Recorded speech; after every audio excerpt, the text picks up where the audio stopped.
I jokingly said that, it's all downhill from here, but no, it's all downhill from episode 1. 040 is quite correct. Ladies and gentlemen, season 1, episode 8, Stay. This is the episode where things get even worse. Sorry for being redundant, because that's every episode. So there's this woman working overnight shift. She apparently knocked a few times and is standing right in front of him before he finally acknowledges her, and only because he says something. It's the little things that count, right? You know, the little acknowledgement of how irrelevant and inconsequential you are. How much you just do not matter to your boss. Yeah, I remember that. So she says, can I go home early? My son got in the academy. I wanted to surprise him. And his response is, delightful! Another legacy hire.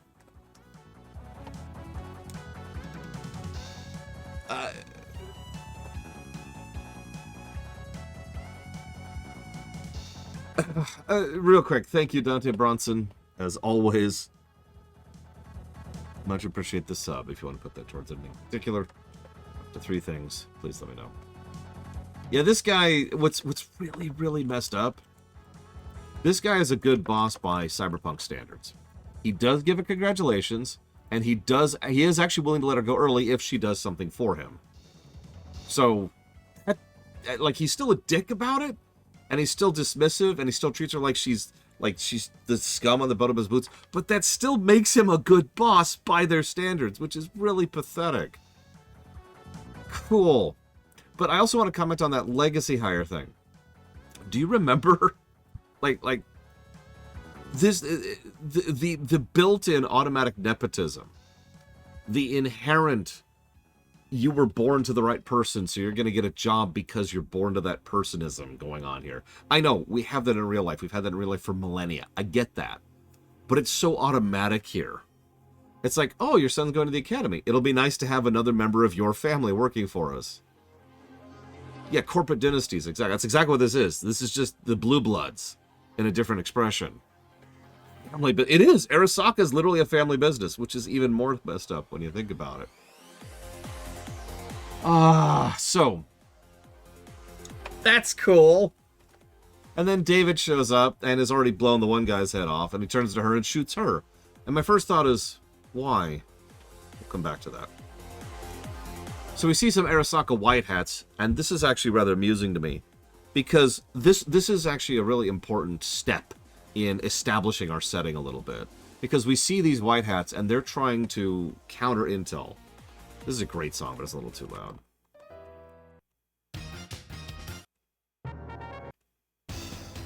That'll do. Why he didn't let her go? We'll get to that in a second. So the White Hats are trying to track, and they've tracked several kills, including some of the ones Lucy did, but also this random guy who happened to be killed by David. They think there's a connection. There aren't any.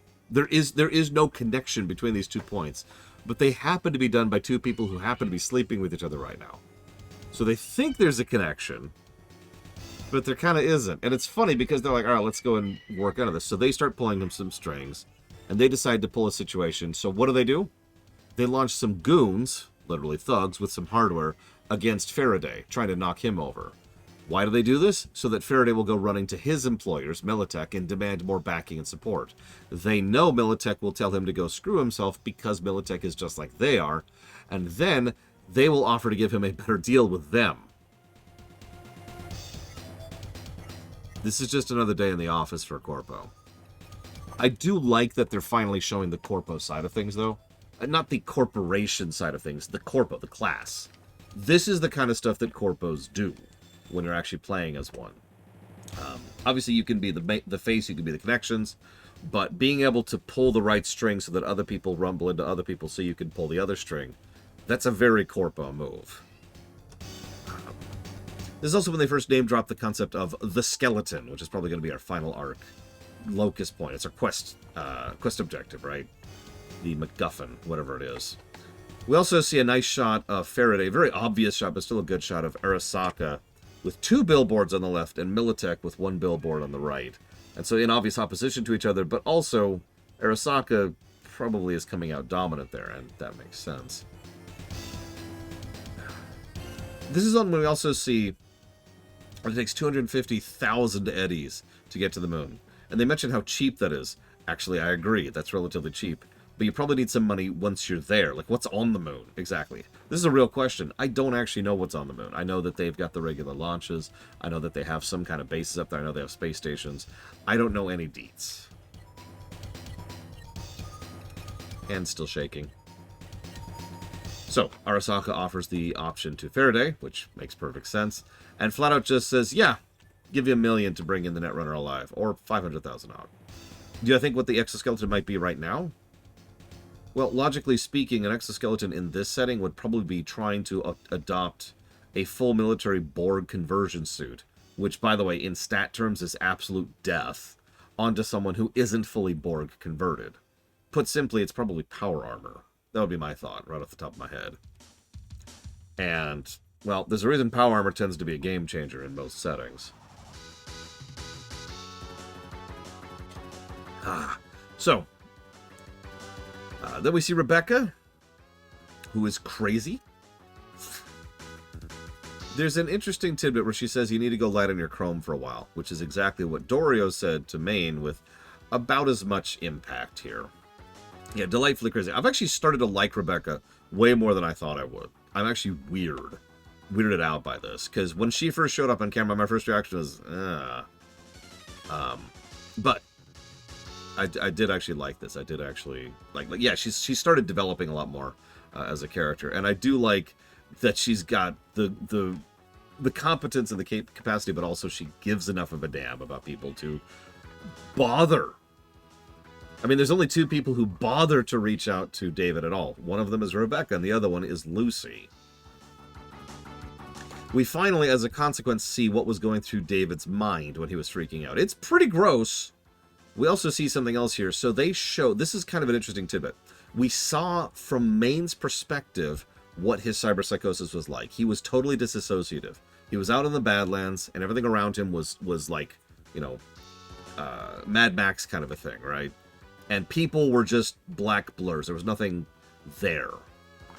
By contrast, what he's having is straight out of Akira, with guns and military hardware crawling out of people's organs in exactly a aggressive fashion as that sentence sounds like. And so he's freaking out at his hallucinations, and that's when he turns to see her, and he sees the hallucination of guns crawling out of her face and out of her eye sockets, and so he shoots out of a mindless panic at seeing this horrible creature, which of course was completely a hallucination. Cool. He brings up all of the obvious parallels to his mother, and this brings up a good question. Why is he going this far with it? Like, why is he delving this far into this particular thing? Like, he knows he can stop pretty much any time. He can pull back. There is therapy he can take. He can chrome down.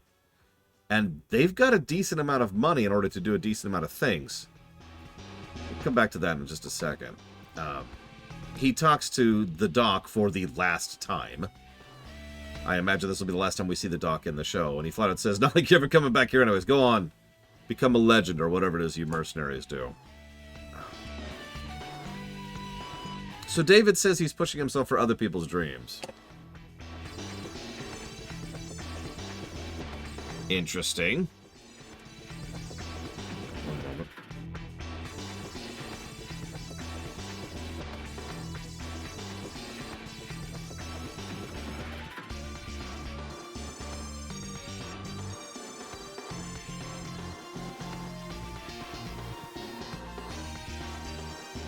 One second, please.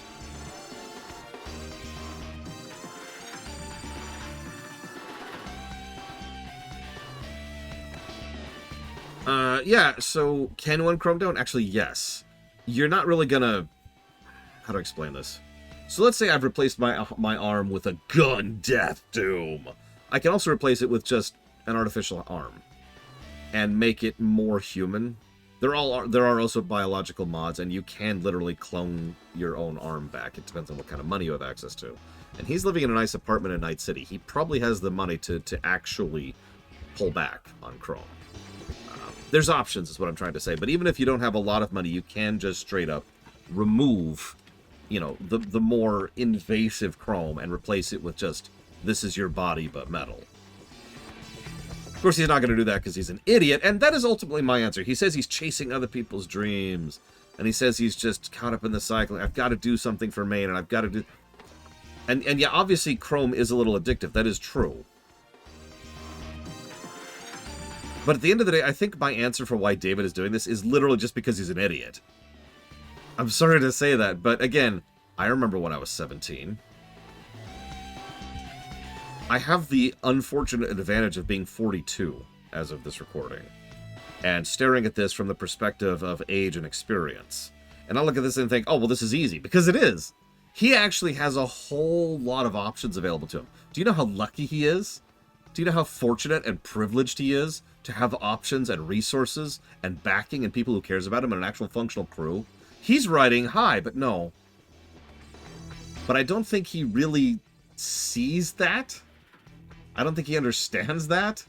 I don't think he has the emotional or mental maturity to process the reality of his situation. And I don't really mean that as an insult to the writing or the show so much as an insult to the character, because he's an idiot. I have to admit, I'm not a big fan of David, by the way. I haven't been a fan the whole time, but he's actually kind of making me... I am not rooting for this guy.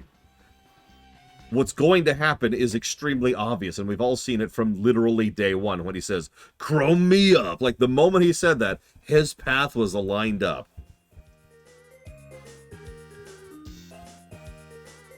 I think it was Mr. Red asked a question last episode. He is a punk. He's the other side of the punk coin. That's true. Mr. Red asked a question. What was the longest any of my characters had actually survived in Cyberpunk? I think I kind of hinted at this, but I've never done a full campaign, and we very rarely run the same characters more than once. I think we've only done that like twice. So my technical definition, my answer to you is about a month.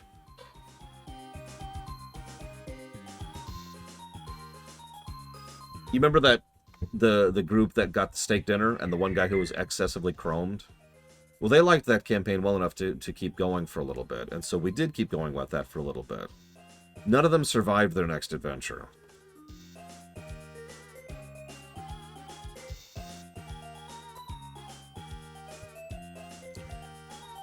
Oh, David totally thinks he's the chosen one. But unfortunately for him, he lives in Cyberpunk. I was actually just about to say what Lord Harriman says, because I got it in my notes right here. This feels like someone who would totally fit in with a lot of other settings, especially a fantasy-style setting, right? Where you can just, with strength of will, or with the power of friendship, or whatever, you can just push through in ways that you shouldn't otherwise be able to do. And there's a lot of settings that works in. In some settings, you can accomplish some crazy stuff on the fly when you really need to, right? This is Cyberpunk. You can't do that here. Yeah. Yeah, in Faerun, this kid would be a paladin, 100%.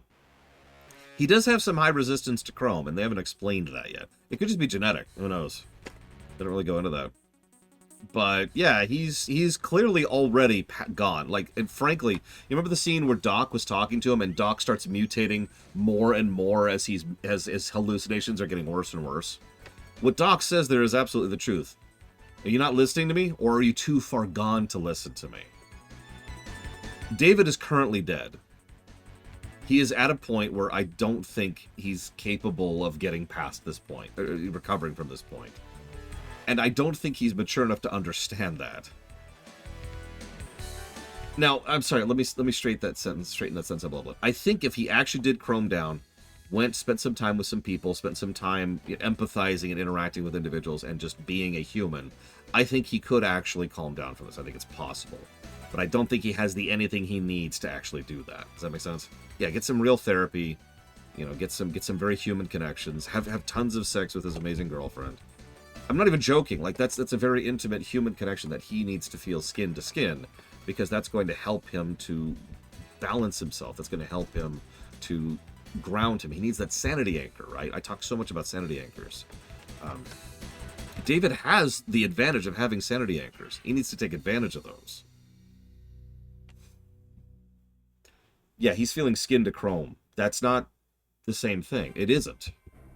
And that's the point. Can I share a very quick anecdote? There's a webcomic called Order of the Stick, which I highly recommend. It's certainly got a lot worse in the last couple of years, which webcomic hasn't. But in Order of the Stick, there's an individual who is a very, very, very powerful sorcerer. Now, he has this weird thing where he likes the little things in life. It's actually his philosophy, is that he enjoys the little things in life. Yeah, being a big, super powerful mage and fighting the good fight and then being beaten by the good guys and, you got me, paladin, take me in and all that. All that's just the day job. The real reason he enjoys his life is because he's got little things that he enjoys, and one of those things is coffee. At the end of the day, enjoying a nice cup of coffee is one of the things that literally makes life worth living for him. And that makes so much sense. So many works of fiction and real life have that concept, where the little things are what really makes all of the rest of it worthwhile. Final Fantasy XIV touched on this concept. Lord of the Rings has touched on this concept. Star Wars touches on this concept. And so he gets turned into a lich, which doesn't have the ability to ingest coffee. He can't taste it, he can't smell it, and he can't feel the sensation of drinking it. And the moment he realizes that, he freaking snaps on the spot, and he is a changed person from that point onwards.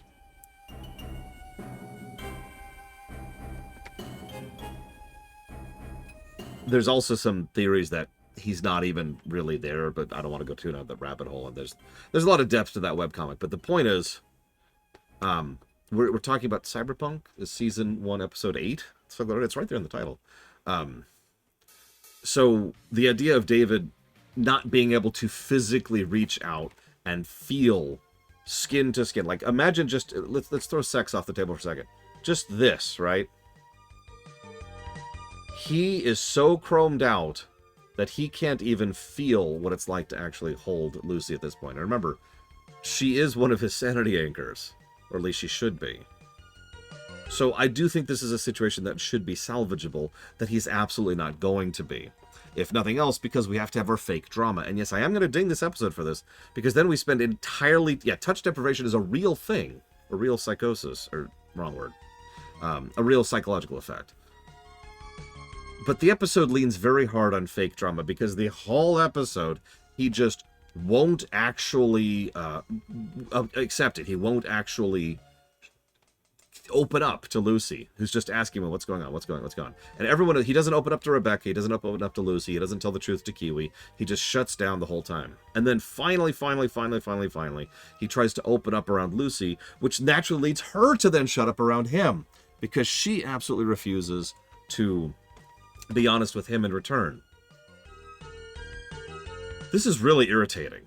This isn't quite can't spit it out, but it's like one step away from it. This is just a fake drama argument, and that's all it is.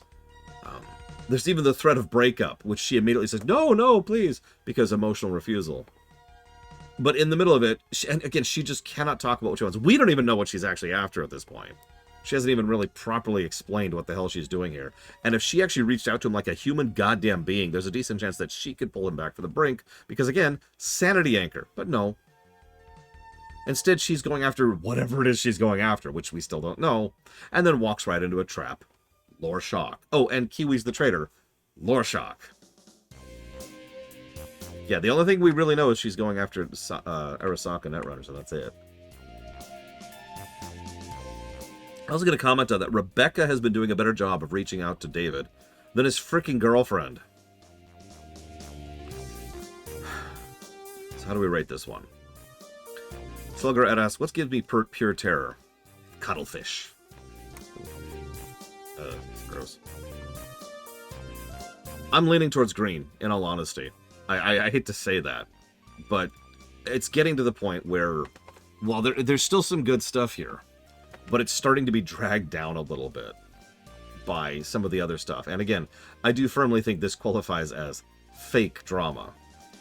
I get that David's an idiot, but that's not endearing him to me. And it's actually, I've said this before, one of the most common types of characters that are written in all of fiction is idiots.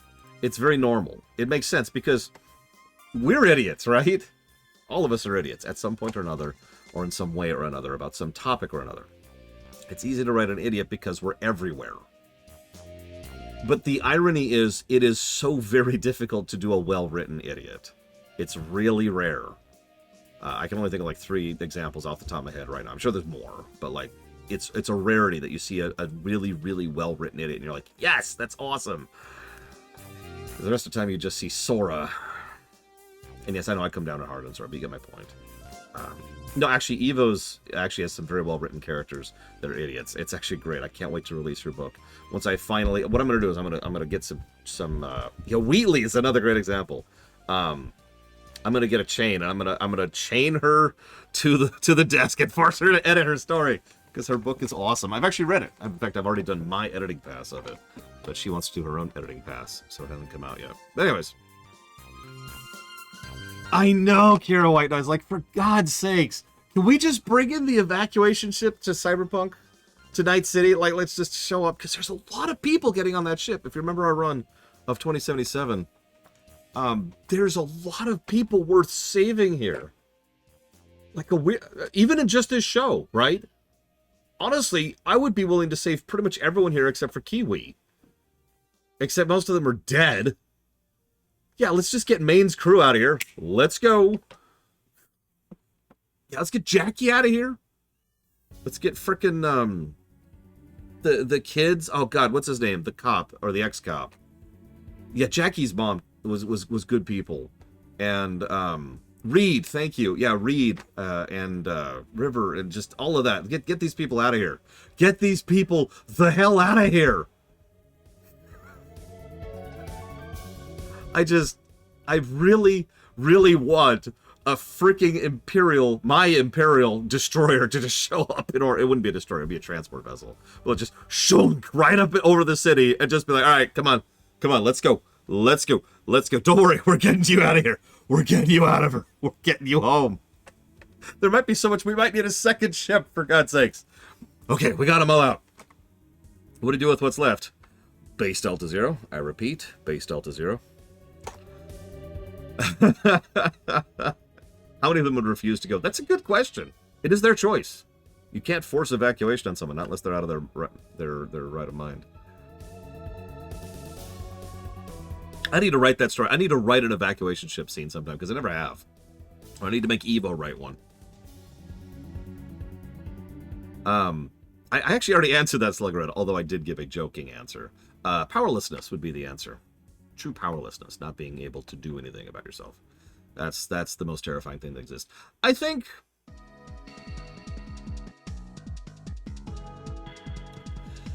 I'm going to go ahead and give it a yellow. I think this is low yellow. But I do think this episode qualifies for yellow status. Whoops, that's the wrong color. I think that there's some things that drag it down a little bit more than some of the other episodes. There's just too much quality on display. Like, even the stuff, I just realized that I was pulling it down a little more than I should, because at this point, it's getting to the point where I really actively don't want to look at certain scenes, because it's just getting to the point where I don't want that on my screen. But that's personal opinion, not quality of the episode. I think if they smoothed over the fake drama, if he was willing to back down a little bit, if, you know, like there's so many other directions they could have taken this. Maybe Rebecca actually gets to him. Maybe Lucy gets to him. It's like, all right. And rather than going and flipping out more, he agrees to pull back and starts getting the therapy and starts getting the thing. Then Lucy gets captured, and now, well, he needs that hardware in order to deal with this, and there's your trauma. If you want to go the tragedy route, there you go. And I think that would have popped. But instead, he's being a dick, and she's being a dick, and oh my God, can we get on with it? Next episode. Speaking of which, next episode is Season 1, Episode 9. Humanity. I'm going to keep pushing. At this point, I kind of want to keep pushing because I want to know what happens next. And if there's any praise I could give this show, that is it. I'll see you in a minute.